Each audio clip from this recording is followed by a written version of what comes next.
Thanks, Ken, for the opportunity. It's really humbling to stand up here, and I just pray that whatever I say would honor the Lord and be helpful in some way. What I really want to talk about is pride and how the Lord continues to deal in my life with pride. It's interesting when I share that I want to be known as a man of integrity. A part of that integrity is really understanding who am I really in the Lord's eyes, and we can fool ourselves into thinking we're things that we aren't, or that we've overcome blind spots or sin, and so always wanting to be sure that I'm coming before the Lord to say, Lord, how am I doing in my pride? And so what I wanted to share is a story that earlier in my life. I wanted to add my life verse and favorite verse has always been Romans 8:28. For we know that all things work together for good for those who love God and are called according to His purpose. And I think what this story will illustrate, and I think my life continues to, is there's a lot of times where His purpose, I substitute my purpose in. And I think that's where I get in trouble, where I start to think that I'm in control, I've got it, Lord, I can take care of these things. And while you've gifted me or given me what I need, I think I can do it on my own. And it's that kind of pride that I continue to find is something that, the Lord continues to work in my life, even today. So it's not something I've solved, but it's something that the Lord continues to walk alongside me. So what I wanted to share is, so in 1981, I graduated from Tufts University with a degree in electrical engineering. And I started working for Western Electric over in North Andover, Massachusetts, a big factory some of you may have driven by in the past. It's no longer a factory. Western Electric was the manufacturing arm of AT&T, and so I started there as a test engineer, designing computerized test facilities to test large telecommunications systems. At the time, AT&T had a monopoly, and the Bell system was basically any phone calls you'd make, anything you would do communications-wise would go through AT&T products and services. And so a really big company with a lot of opportunity. I've always grown up being someone who wants to pursue great things, and really, again, when my pride would come in, really relishing being recognized, whether it's getting A's in classes or playing well in baseball or whatever it was. I mean, I'm not a very good loser, and my brothers could tell you. Some of you probably know my brother Jonathan or my brother Nathan. Didn't really like losing at games, and so something I've always, dealt with this within me, wanting to win, wanting to achieve, wanting to be recognized, and really having to be humbled. And so in 1983, I met my wife Andrea, and it's a long story, but the short version is we had a date on a Friday night. I asked her to marry me on Sunday, and we were married 6 months later. And I can tell you that story another time. So we were married in 1984, March of 1984, so it'll be 34 years this March. Andrea, and what I'm going to share about Andrea, we share openly with lots of people, so it is very personal, but she said it's okay for me to share. I know if she was here, she would be standing alongside me. So Andrea has dealt with depression pretty much her whole life. When she was 16, it really started significantly, to the point of some hospitalizations and a lot of medication, counseling. When we got married, she got pregnant in 85. Yeah, 85, because our daughter Sarah was born in 1986. And Andrea went through a really difficult postpartum depression, which actually lasted a few years. I don't know, some of you wives have dealt with postpartum depression, maybe in a milder sense, but this was a significant, and it triggered obsessive-compulsive disorder, which she still deals with today. And for Andrea, the obsessive-compulsive disorder has to do with thoughts, so unwanted thoughts that honestly end up haunting her. And so, so we're married and we're dealing with this.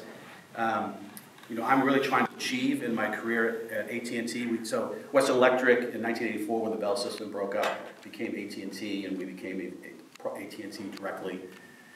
And at AT&T, it's a big company, and those of you who work for large corporations, there's a lot of opportunity within big corporations.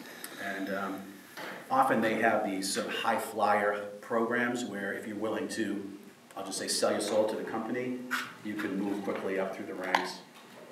And I really had a desire to be an executive at a place like AT&T.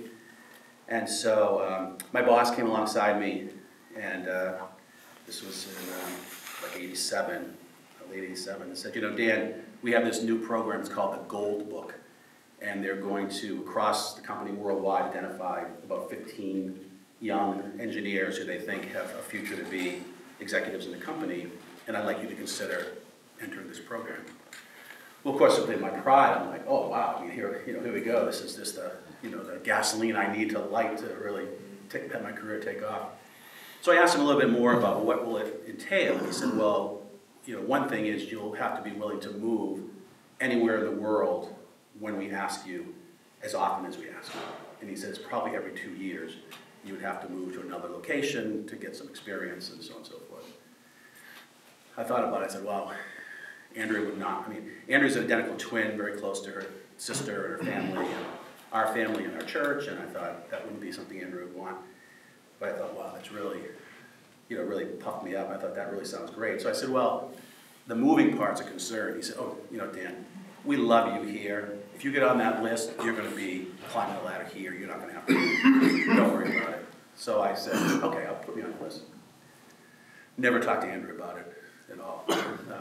Oops. Yeah. Been there. Yeah. So about two weeks later, I get a call from the security down the front of the plant. Dan, you have a visitor here, Mr. John Evans from Columbus, Ohio. He'd like to talk with you. I think, okay, I have no idea why, but sure. He comes up, and sure enough, he said, I see you in the Gold Book, and you look like you have the kind of background that we're looking for in Columbus, and I'd like to interview you. And I'm thinking, oh, okay, and so I interview with him again, thinking, well, I'm not moving to Columbus, Ohio. My boss has told me I'm not going to have to move, but this is probably just, a step in the process, and so I had the interview. I drive home. We had just bought a house in Newburyport, the west end of Newburyport, little ranch. Sarah was like 2.5, 3 years old, somewhere in there. I walk in the kitchen, and my wife has the phone in her hand, Sarah in her arm, and her jaw down to here. And she said, Dan, why does some man named John Evans welcome me to the Columbus, Ohio family? Oh, boy. So I took the phone from her, and I said, oh, Mr. Evans, yes. And he said, yeah, we just selected you, and we want you to fly out Monday, and we could, whoa, wait a minute. I said, I need to think about this, and he's, what, think about it. I mean, there's no thinking about it. You're in the Gold Book. Yeah. Those are the rules. You're coming to Ohio. And I said, well, can I at least, talk to you tomorrow? And so explain this to my wife and talk to you tomorrow. And so he said, sure. Well, Andrea, was just beside herself, but I will say about my wife, any of you who know her, she's so gracious and trusting of the Lord, and somehow, for some reason, trusting of me.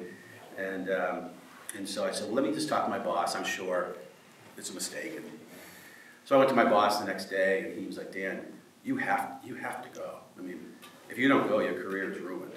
You can't say no. We went on a limb. You were the only person we put on the list from this location. You have to go. So I went back home, and again, long story short, I said to Andrea, I really think this would be good for our family and my career, and will give us a leg up on finances and the things that we really need to do. And we just need to trust. I think the Lord probably wouldn't open this opportunity, and so on and so forth. If Andrea was here, she'd tell you a long story. It's an amazing story, but how she got confirmation actually in Bermuda. We were scheduled to go to Bermuda for our anniversary, and the very short version is she had prayed for, she said, Lord, you told Dan we're going to Ohio, but you never told me. And we were at a dinner, and we sat next to somebody who was from Cleveland, Ohio, and they said, when we told them we're going to Columbus, they said, oh, our best friend, Bob Buchanan, is a pastor in Columbus. Well, actually, it's Westerville. Westerville was exactly the town that I had been the week before and put a down payment on a house. So Andrew was like, here we are in Bermuda, and we hear about someone from Westerville in the church. That's a church we're never going to. We have lifelong friends there because of it. Again, a very short version, but who really helped us through our time there. So we moved to Ohio. Andrea immediately fell into a really deep depression. one where, I mean, I would be getting up in the morning and she'd just be clutching on to me, please don't go to work, I can't be here by myself. And dealing with, quite honestly, suicidal thoughts and just really, really very difficult. And so, you know, I had to have friends from the new church come and stay with her so I could work. I had to travel some. It's a new job, so lots of hours. It was a very, very difficult time. Again, so much that the Lord did in our lives spiritually through this, and so certainly a part of the process and the reason for us being there, I know. Again, fast forward, we made it through about a year and a half, and we went back home for Christmas.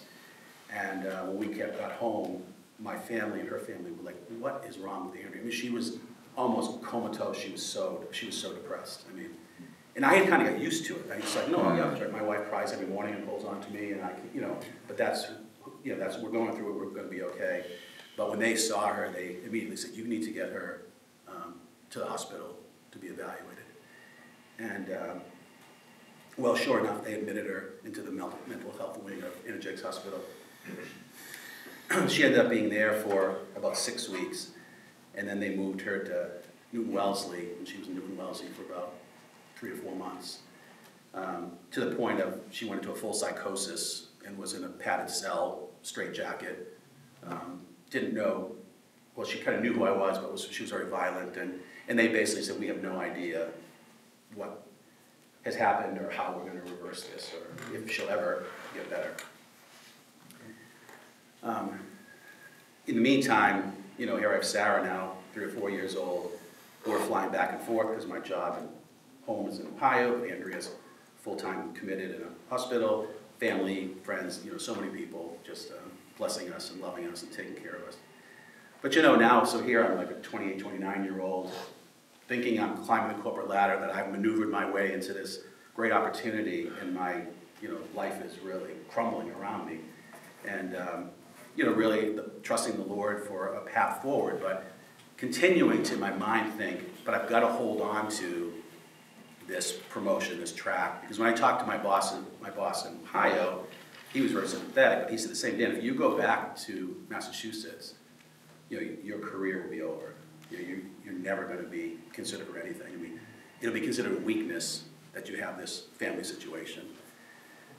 And, you know, the Lord just brought me to my knees, and I recognized that, you know, I had to put my family and Andrea ahead of my career, be willing to just say, Lord, I give up anything I'm pursuing in my career, because I recognize that really I've taken hold of my own career in trying to move it rather than trusting you. And again, I want to say, you know, I believe so much in the sovereignty of God that I know all this journey was important, but I know at the same time my pride set us in this direction, and the Lord used it, you know, as Romans 8:28 said, for good and for all things together, for those who love God, all things work together for good. So I ended up going back to my former boss in Merrimack Valley Works in North Andover, explained the situation to him, and asked if they could find a spot for me. Probably, I figured I'd probably lose my promotion, go back as an engineer. But that was fine, whatever they had for me. Both in Columbus and in Merrimack Valley, they were really gracious in terms of they actually let me transfer. They gave me relocation pay to move my house and so on and so forth. They did allow me to keep my position as a manager. I was a manager of engineers. But they said, you know, the only thing we have available is basically repair engineering. So any of you who are involved in technology, you know, as an engineer, you want to work on the new products, the new technology, things that are going to change the world, not the stuff that's in some manhole, you know, in New York City or on the top of Mount Washington that's rotting away that needs to be fixed every 20, 30 years. Well, those are the products that I got because that's all they had. So again, I was humbled and just graciously accepted that and came back. The first week I was at Merrimack Valley Works, it's like a small city. I mean, it's 2 million square feet. At that point, there were about 8,000 employees. And I was walking to the cafeteria, and in the other direction, here came one of the top executives in the company. So in the old days, anyways, in a place like Merrimack Valley, you'd have a plant manager, and he was like the mayor of the city almost. I mean, everything was the plant manager. And then he would have a direct staff. So this was one of his direct staff. My boss's boss's boss was also direct staff. So I was like 4 levels away from a person at this position. But that was the kind of position I aspired to and saw myself as. This gentleman, Wayne Bruyere is his name. He stopped me and he said, "Dan, what are you doing here in Merrimack Valley?" So I explained, and he said, "What are you working on?" And I explained where I was, and I said, "What are you doing?" And he said, "Oh, I just started the new optical networking business for AT&T." So optical networking is really the backbone of all of our communications today. So it's the fiber-based, laser-driven communications. The internet runs over it. I mean, and it was invented, designed by Bell Laboratories, and AT&T was the first manufacturer. And this was the start of that business and technology, really worldwide. Because I'm drooling, thinking, that's where I should be working, not on this other stuff. But again, it was a short conversation. The next day, my boss comes to see me, my new boss, and he said, "Dan, the plant manager wants to speak with you." And I thought, oh goodness. I thought for sure he had found out that they had agreed to run report me, so there were a bunch of people there. And I went in, and the plant manager proceeded to tell me that we decided to move you, that we're going to move you into optical networking under Wayne Bruyere, because we think that would be, there's a need there, and we think your talents would make you fit there. I was stunned. I mean, it was just completely stunned. So it turned out that I started working for Wayne, and in the next 5 years, I was promoted 3 times and ended up taking Wayne's position on the plant manager's staff. And Wayne got promoted many more times to other places, so it's not like I replaced him in that sense, but he moved on and I was in that job. And when I stood there 5 years later, I looked back and I thought, and I knew my colleagues around the country who had been on this gold book. And if you're on the gold book, if you had been promoted maybe twice in 5 years, that would be considered moving fast. 3 times would be like skyrocketing. Well, I'd actually been promoted 4 times in that 5 years in the path that the Lord had me take. And I had to sit there and say, "Lord, I tried to make this happen myself in my own pride, and look where it got me. But you had a different plan that was so much better." And the verse where it says, the Lord will give us immeasurably more than we can ask or think. I had to think of that scripture and say, it is incredible that, again, not because of me, it's because of you, that the path you put me on has brought me to this opportunity. Now, go back to Andrea. At the same time, Andrea miraculously came out of the psychosis. Actually, my dad is deceased, died 4 years ago. He was an elder at our church. I was an elder as well. And our pastor, Bill Boylan, went and prayed for Andrea, anointed her with oil, and she was healed right in the padded cell. And my father said it was like you were a raging lion and you became a lamb. I mean, the staff was confounded. They couldn't believe. And then she was released within 2 weeks. It's a whole other story that we could share together, but a bit of journey in terms of, the continued healing and growth from that. But, the things that I learned and continue to learn as a husband, as a man of God, as an employee, as a leader, have just been tremendous. Also, those of you who know our daughter Sarah, to think that she's a young woman, that she has given all that could have gone wrong, or the obstacles. And so it's just so many blessings coming out of the Lord being in control, instead of me in my pride thinking I could make things happen. I'm the one. You've equipped me. I tend to give the Lord the glory, but say, "You've equipped me. I can do this. I'll let you know when I need your help," kind of thing. And instead of realizing that, really trusting the Lord. And again, it's a daily walk for me. At Gordon right now, we're going through a lot in terms of enrollment being behind and trying to turn that around, and that's my main responsibility at Gordon. And I want to be known for the person who turned this thing around. And the Lord reminded me a couple days ago, I was actually talking to, speaking of discipleship, someone who disciples me, and he was saying, "Dan, you continue to talk about all the things you're doing, your team's doing, or trying. Have you actually got on your knees and prayed? Have you actually asked the Lord for help daily? I mean, how much are you relying on your own strength versus the Lord?" And it was, again, just another reminder of this, I'll say, sin in my life that I continue to struggle with. So, I'm just so thankful that I have Christ in my life. I mean, I don't know, I know we always say this, where would we be without Christ? I don't know how people live today without the Lord. And so I just wanted to share that with you all.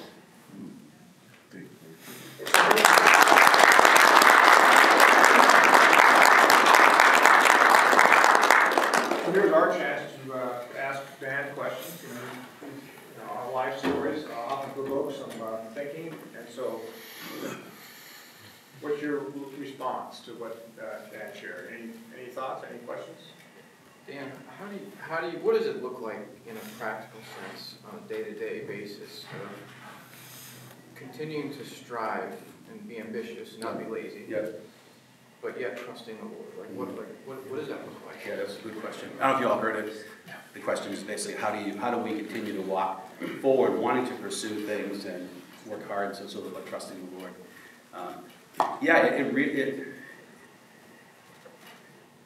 Because I want to be a person who works hard, who achieves, who makes a difference, and so that's the part of my pride that I actually think is a good thing.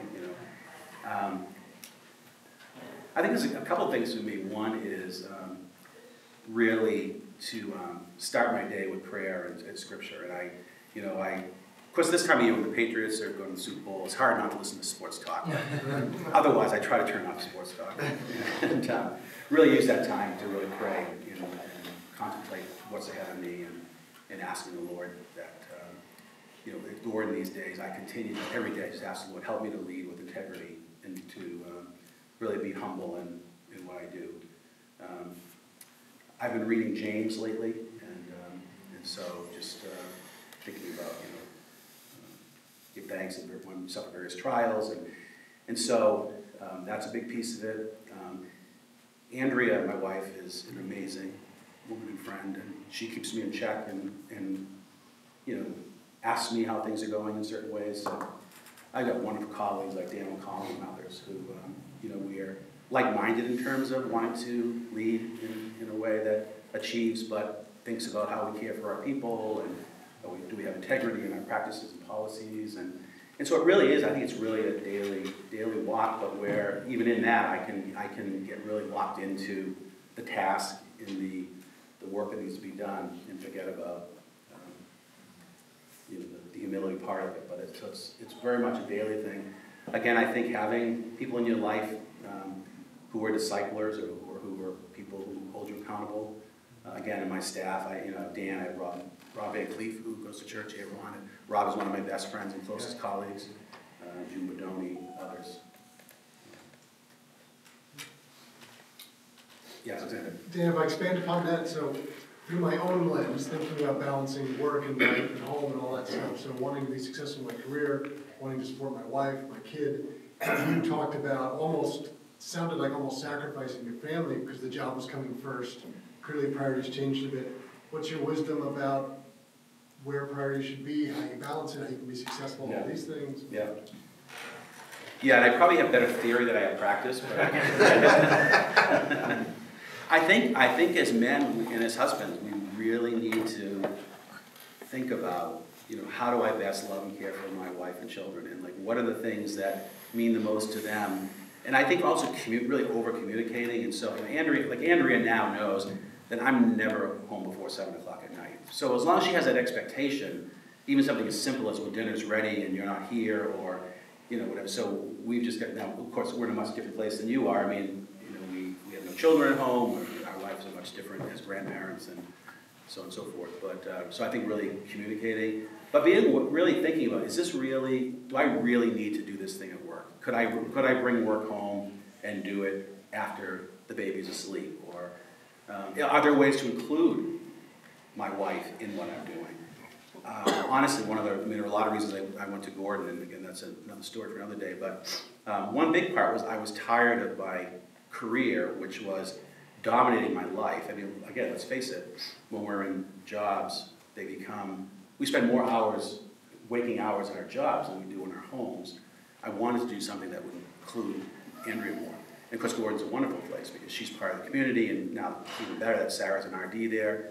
Andrea watches Samuel 4 days a week on campus, so she and Samuel drop in my office. So, I mean, I feel like the most blessed man on earth, quite frankly. But I think it's really a conscious decision in terms of I'm not always going to make the sacrifice, have my family make the sacrifice instead of the job. A lot has to do with your working environment, and is it a place that will give you any room for that?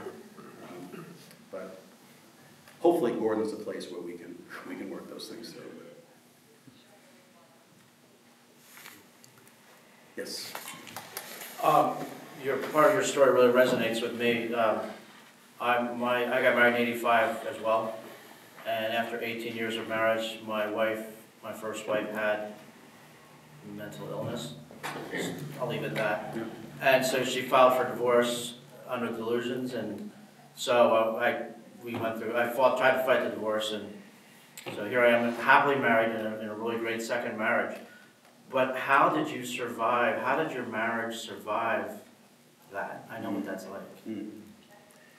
Yeah, you know, this is where I wish Andrea was here because she expresses it so beautifully, and and to the point where I and everyone in the room is in tears. Andrea will say to me, "I'm amazed you didn't divorce me or leave me." And it's not me, and I said that to say my time's up.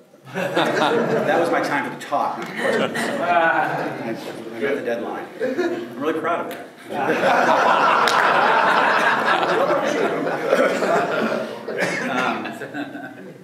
Again, I give all the credit to the Lord. One of the things, and please, I understand that marriages and divorce, everyone's situation is different, so this is no judgment at all. I'm just, for Andrea and I say for me, we really went into marriage saying, divorce would not be in our language. I mean, and so, and I think the example of my parents and her parents also played such a deep, role in this. And so, as we were going through this, I did wonder, there was a time, I can remember driving home from Newton Wellesley, having seen Andrea again. I mean, to see your wife in a padded cell writhing like an animal and being told they have no idea why it happened or what will be next. I just drove home in tears and said, Lord, I mean, I understand that I married her for life, but I've got a 4-year-old. I mean, what do I do? I mean, what if this is the way she's going to be for the rest of her life? Do I divorce her? Do I just visit her every once in a while? I mean, she wasn't, like the visits weren't even meaningful. I mean, I'm sure in a sense they were, but I mean, there was no ability to communicate or anything. And the Lord just kept saying, Dan, you just need to trust me, and yes, you need to be committed to her. And so I think it was just really the Lord carrying me through it. I don't know what would have happened if it had gone on for a year or years or whatever. So I don't want to pretend that I wouldn't eventually have addressed it differently, but at that point, that was clear to me. And and I love her dearly, so, just to see the pain and knowing that what she was going through was a lot worse than what I was going through, even if she wasn't aware of it, that kept me, I guess, focused.